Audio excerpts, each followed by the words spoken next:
songs come in handy every once in a while.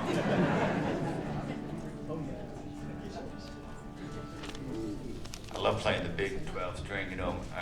I think the reason I got started playing it was because of a friend of my dad's, a guy named Hughie Ledbetter. Everybody called him Leadbelly, you know.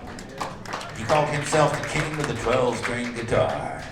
But he played everything. He could play the piano and the squeeze box and the fiddle and mandolin, banjo. He could play the whistles. I mean, if it made noise, Leadbelly could play it. And he was a great storyteller and just one of those guys way ahead of his time. Anything. He's one of the few people I still have on the eye thing, you know, listening, going down the road and all that, because it's still new. He invented stuff that people haven't discovered yet. You know what I mean? I love it. As a matter of fact, the first memory I have in my life is standing next to Leadbelly. I must have been about 2 years old. I can't remember anything before that.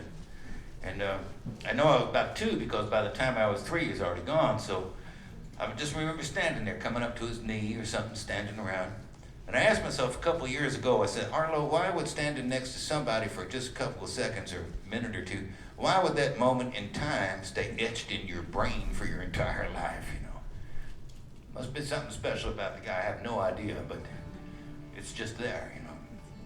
And of course I grew up singing the songs, I grew up singing his songs, because I inherited other guys like, you know, Pete Seeger and stuff, and Pete plays the 12 string, and if you listen to Pete playing the 12 string, it's just like Leadbelly. Everything Pete plays, he learned from Leadbelly that way, and it's just amazing, you know. So I was able to sort of sneak it off of Pete's memory to learn how Leadbelly was doing what he was doing, if you know what I mean. And I remember, you know, he was an old man at that time, that when I was a kid. He was born in 1880 something in Louisiana. Spent a lot of time in the penitentiary down there too. He got in a fight, somebody died. He was going to be there a long, long time.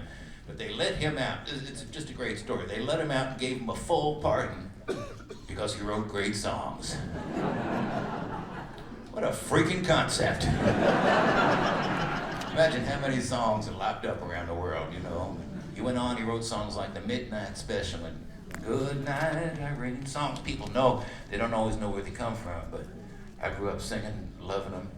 And I remember it was about 3 years ago, we was down in Louisiana, we had some days off, I was on tour with the boys, and we were just sitting around, nothing to do. And I looked at everybody, I had an idea. I said, we're going on a mission from God. And they went, oh man, not one of those. I said, yeah, we're gonna find Leadbelly's grave. I knew he was buried somewhere in Louisiana, you know. But there's no point of interest on the GPS that says Leadbelly's grave. You gotta drive around, you know, asking people.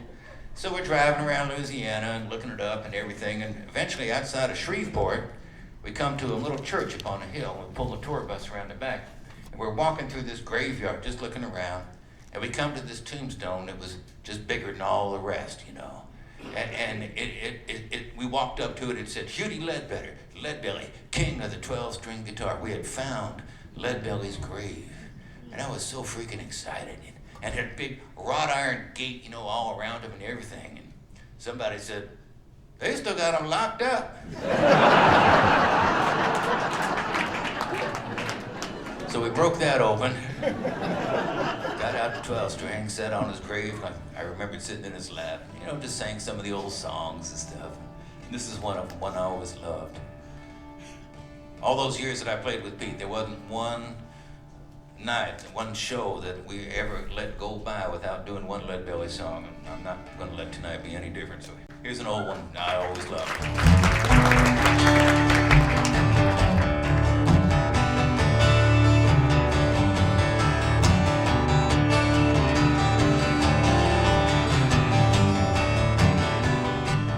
Alabama bound, I'm Alabama bound, and if your train don't stop and turn around, I'm Alabama bound.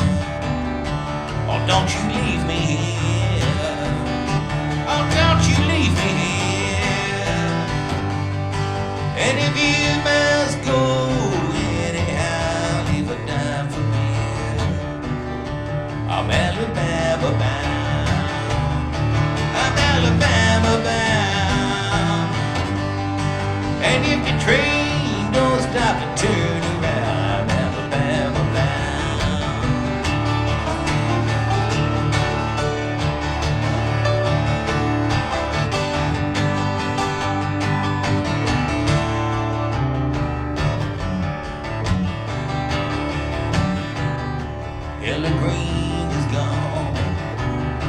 Ella Green is gone.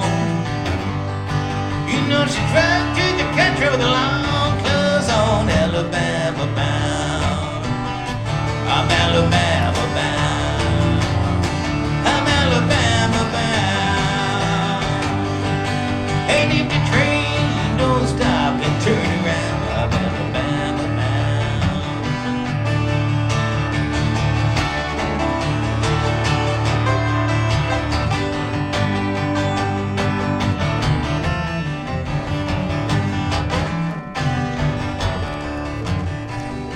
You know the preacher preached, he passed the hat around. He said, come on people, shoot your money to me, I'm Alabama